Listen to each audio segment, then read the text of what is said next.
sense that this is letting up in any way. We know that there have been interceptions in Abu Dhabi at this point. We understand from officials that a woman and her child were injured in the falling debris from that interception.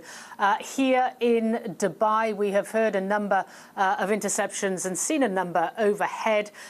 We know that 2 people were injured as debris again falling into the courtyards of 2 homes. This really is the extent of the injuries. It is the falling debris from the interceptions, which is why we are seeing this shelter in place holding up until this point. You look out onto the streets of Dubai and there are definitely less people around. There are definitely less cars around as people are appreciating just how serious this situation is. This is not a country that is accustomed to this level of military attack. Now, we also have seen that there was footage of smoke in Dubai airport as passengers were running to find safety there. We've spoken to one of those passengers that was inside the airport, we understand, from Dubai trying to get back to Spain for 8.5 hours before they were able to leave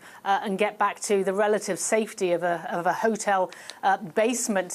But certainly there is concern in the Gulf nations unaccustomed to this level of missile and drone attack. We're hearing from officials, certainly here in the UAE. Now, these are relatively older figures because we have seen more interceptions, but hours ago they've said at least 137 missiles intercepted, 200 plus drones. Officials trying to let people know that they are safe, that they have the ability to counter this Iranian attack. But there is anger among these governments of Gulf nations that Iran is targeting them, the Gulf nations so blatantly. We have been hearing very strong condemnation from these countries.